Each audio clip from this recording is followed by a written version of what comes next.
قدام منستر ኢትዮጵያ አብይ አህመድ አብዘውጽ መግለጺ አብ ትግራይ ሰፊኑ ዘሎ ወጥሪ በሰላማዊ አገባብ ክፍታሕ ጻውዒት አቅሪቦ አብቲ ለበዋን ህዝብ ትግራይ በፍላይ ድማ ነልሂቃን ትግራይ በዝብል አርስቲ በቋንቋ ትግርኛ ሶኒ አማሲዩ ዘውጾ ዕላው መግለጺ ህዝብ ትግራይ ካብ ተደጋጋሚ ኩናትን ግጭትን ዝረኽቦ መኽሰብ ከም ዘየለ ጠቂሱ ንሱ ኣብ መግለጺኡ እቲ ዝሕዝን ህዝብ ትግራይ ናይ ትማሉ ቁስሊ ከይሓወየ ገና ሕጅውን ሰላምን ረሃዋን ረኺቡ ሰሪሑን ከይኣቱ ከይለምዕን ኣብ ፍርሕን ረዓድን ወረውግእን ተሸይሙ ዝነብር ዘሎ ምዃኑ ኢሉ ኣብ ትግራይ ኣብ መንጎ ኣዘዝቲ ሓይልታት ትግራይን ብጌታቸው ረዳ ዝምራሕ ጊዜያዊ ምሕዳር ክልል ትግራይን ተፈጢሩ ዘሎ ምትፍናን ኣብቲ ክልልን ሃገርን ስግኣት ፈጢሩ ምህላው ይግለጽ ጠንቂ ናይቲ ወጥሪ እቲ ኣብ መንጎ ላዕለዎት መራሕቲ ውድብ ሕወሓት ዝተፈጥረ መፍልላይ እዩ እንተኾነ ግን ኣብ ዝቐረብ እዋን ሓያለ ቀንዲ ወተሃደራውያን ኣዘዝቲ ናይቲ ኣብ ናይ 2 ዓመት ኩናት ዝተዋግአ ኣማኢት ኣሽሓት ኣባላት ዘለዎ ሓይልታት ትግራይ ነቲ ብዶክተር ደብረጽዮን ገብረ ሚካኤል ዝምራሕ ወገን ከም ዝድግፉ ምፍላጦም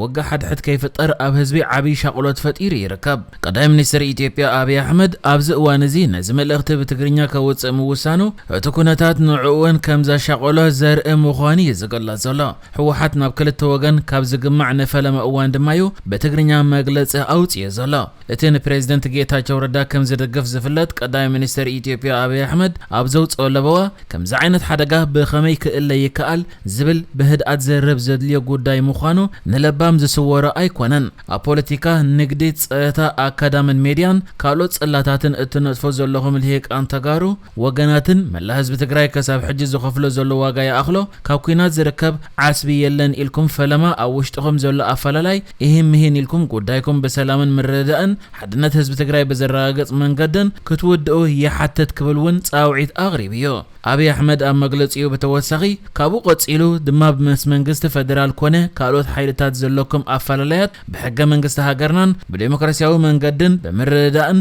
ንምፍታሕ ድልዋት ክትኮኑ እላቦ ኢሉ ኣብዚ እዋን ኣዛዚ ሰራዊት ትግራይ እቲ ምስ ፌደራላዊ መንግስቲ ጥቡቕ ዝምድና ኣለዎ ክብሉ ዝኸስዎ ጌታቸው ረዳን ደገፍቱን ካብ ስልጣን ክእለዩ ብቆልዑ ክጉስጉሱ ይስምዑ ኣለዉ ጌታቸው ረዳ ብወገኑ ነቲ ቅድሚ ሓደ ሰሙን ዘውፅዎ ወግዓዊ መግለጺ ብምኹናን ዕልዋ መንግስቲ ዝኣወጀ ብምባል ከም ዝተቃወመ ይዝከር እንደ ካብቶም ኣዛዚ ሰራዊት ትግራይ ዘልዕልዎ ዘለዉ ጉዳያት ስምዕ ፕሪቶሪያ ፈጺሙ ትግበር በመሰረት መምላስ ምዕራብ ትግራይን ካልኦት ከባቢታትን መምላስ ተፈናቀልትን ኮመ ድማ ጌታቸው ካብቲ ጉባኤ ዝገበረ ብደብረጽዮን ዝምራሕ ወገን ሕወሓት ብምእጋዱ ዘይግብኦ ስልጣን ሒዙ ኣሎ ዝበለን ይርከብዎም እቲ ሎሚ ዝተዘርግሐ ናይ ቀዳማይ ሚኒስትር ኢትዮጵያ ኣለበዋ ብወገን መንግስቲ ፌደራል ኣብ ኩሉ ጉዳያት ንምዝራብ ፍልልይ ሓሳባት ድማ ከም ፍልልይ ሓሳብ ብምውሳድ ነገር ግን ኣብ ዘረዳድና ሃገራዊ ጉዳያት በሲኒት ክንሰርሕ ዝኽእለና ኩነታት ምህላው በመገንዘብ ህዝቢ ካብ ስግኣት ኣዴታት ደቃስ ካብ ምስኣን መንእሰይ ድማ ካብ ስደት ኣብ ምድሓን ክትሰርሑ ልዕሊ ኩሉ ግን ህዝቢ ናብ ልምዓትን ሕውየትን ክምለስ ሓቢርና ክንሰርሕ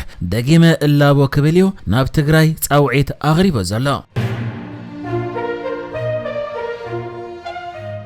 መንግስት ጅቡቲ በዛዕባቲ ምስ ኢትዮጵያ ኣብ ዘዳወበ ከባቢታት ዘፈጸሞ ናይ ድሮን መጥቃዕቲ ኣመልኪቱ እቲ መጥቃዕቲ ኣብ ውሽጢ ግዝኣቱ ዝተፈጸመ ከም ዝኾነን ነግብረ ሽበራውያን ጉጅለ ዕላማ ዝገበረን ምዃኑን ንሲቪላውያን ዕላማ ከም ዘይገበረን ገሊጹ እዚ ይኹን እምበር ኣብ ዝሓለፈ ቀረባ መዓልታት ተዘርጊሑ ኣብ ዝነበረ ዜና ጅቡቲ ኣብ ውሽጢ ኢትዮጵያ ብዝፈጸመቶም መጥቃዕቲ ሰብ ኣልቦ ነፋሪት ሓደ ህፃን ዝርከቦም ብውሕዱ 8 ሰላማውያን ሰባት ከም ዝተቆትሉ ነበርቲ ገሊጾም እዮም ኣብቲ ኣብ ዝሓለፈ ሐሙስ ምሸት ኣብ ክልል ዓፋር ናይ ኢትዮጵያ መጥቃዕቲ ካልኦት 6 ሰባት ውን ከም ዝቆሰሉን ኣብ ሆስፒታል ከተማ ዱቡቲ ሕክምና ይወሃቦም ከም ዘሎን ውን ተሓቢሩ እዩ እቲ መጥቃዕቲ ኣብ ዞባ ሓደ ወረዳ ኤላዳኣር ቀበሌ ሲያሮ ተፈጺሙ መንግስቲ ጅቡቲ ግን እቲ መጥቃዕቲ ኣብ ውሽጢ ግዝኣተይ ተፈጺሙ ንግብረ ሽበራውያን ጉጅለታት ድማ ዕላማ ይገይሩ ነይሩ ኢሉ ሚኒስትር ምክልኻል ጅቡቲ ነዚ መጥቃዕቲ ኣመልኪቱ ኣውፂኡ ኣብ ዘሎ መግለጺ ኸኣ ኣብቲ ዘካየዶ መጥቃዕቲ ሰብ ኣልቦ ነፋሪት 8 ግብረ ሽበራውያን ከም ዝቐተለ ክሕብር እንከሎ እቲ መጥቃዕቲ ኣብ ልዕሊ ንጹሃን ዜጋታት ጅቡቲ ዘየድሊ ጉድኣት ከም ዘብጽሐ እኳ እንተተኣመነ ስፍሓት እቲ ጉድኣት ግን በዝርዝር ኣየነጸረን ይኹን እምበር መርመራ ከካይድ ከም ዝኾነ ኣገልግሎት ዜና ፈረንሳ ሓቢሩሎ ብዛዕባ እቲ መጥቃዕቲ ብማዕከን ዜና ኣጃንስ ፍራንስ ፕረስ ዝተሓተተ ኣማኻሪ ፕሬዝደንት ጅቡቲ እስማዒል ዑመር ገለ ዝኾነ ኣሌክሰስ መሐመድ እቶም ዕጡቃት ኣባላት ናይቲ ብሓጺሩ ፍሩዳ ተባሂሉ ዝጽዋዕ ተቃዋሚ ጉጅለ ምዃኖም ተቂሱ። ጅቡቲ ነዚ ጉጅለ ኣብ ዝርዝር ግብረ ሽበራውያን ውድባት ከም ዘእተወተ ይፍለጥ።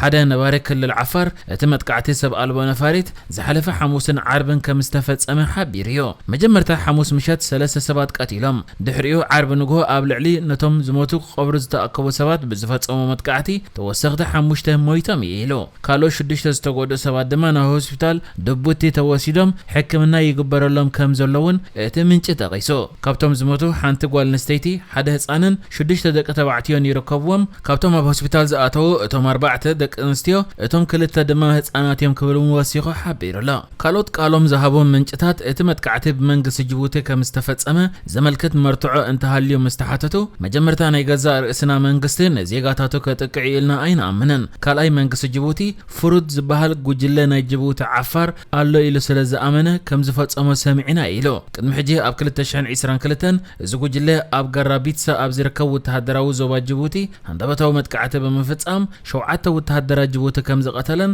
ካልኦት 7 ድማ ከም ዝጨወየን ሰበስልጣናት ሃገር ሓቢሮም ነይሮም እዮም። እቶም 7 ዝተጨወዩ ወተሃደራት ድሕሪ ሰሙናት ከም ዝተፈትሑ እውን ይዝከር። ነዚ ዳሕረዋይ መጥቃዕቲ ብዝምልከት ዛጊት ካብ መንግስቲ ኢትዮጵያ ዝተዋሃበ መግለጺ የለን።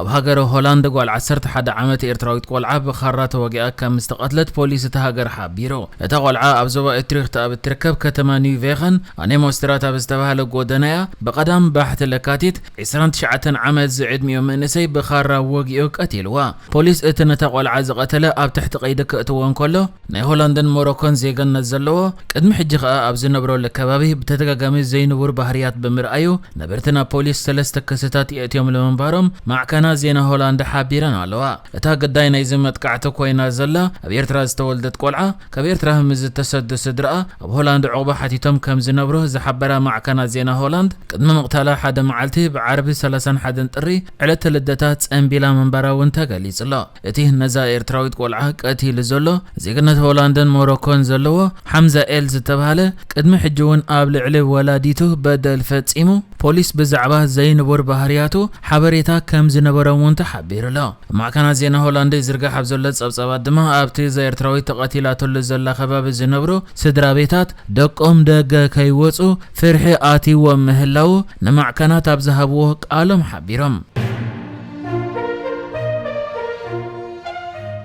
ሰራዊት ሱዳን ሕጂውን ኣብ ትሕቲ ቁፅር ሓይልታት ቁልጡፍ ደገፍ ወይ ዳዕሚ ዝሰርዕ ዝጸንሐ ሓያሎ ከባቢታት ይቆጻጸር ምህላው ተገሊጹ። እቲ ሰራዊት ኣብ ዝሓለፈ ሰሙን ዋና መእዘዚ ማእከል ሰራዊት ሱዳን ኣብ ካርቱም ድሕሪ መሓዙ ኣብዚ ሳልስቲ እዚ ንከባቢታት ባሕሪ ሙሉእ ብምሉእ ከም ዝተቆጻጸረ ኣፍሊጡሎ። ንመግለጺ ሰራዊት ሱዳን ዝነጸገ ሓይልታት ቁልጡፍ ደገፍ ድማ ገለ እቲ ሰራዊት ሱዳን ተቆጻጺረዮ ዝብሎ ዘሎ ከባቢታት ገና ኣብ ትሕቲ ቁፅሩ ከም ዘሎ ይዝሕብር። ይኹን እምበር ነቲ ኩነታት ብቐረባ ዝከታተልዎ ዘለዉ ወገናትን ማዕከናት ዜናን የውጽኡ ኣብ ዘለዉ ጸብጻባት ሰራዊት ሱዳን ርእሰ ከተማታ ሃገር ካርቱም ሙሉእ ብምሉእ ዝቆጻጸረሉ ግዜ እንዳቀረበ ይመጽእ ከም ዘሎን ሓይልታት ቁልጡፍ ደገፍ ከዓ ገስጋሶም ተደሪቶ ንድሕሪት ይምለሱን የንሰሕቡ ምህላዎምን እዮም ሓቢሮም። እቲ ዘሎ ምዕባለታት ከዓ ከምዚ ዘለዎ እንድሕር ቀጺሉ እቲ ኩናት ናብቲ ቀንዲ ዕርዲ ሓይልታት ቁልጡፍ ደገፍ ዝኾነ ዳርፎር ክኸይድ ምዃኑ እዩ ዝሕበር ዘሎ።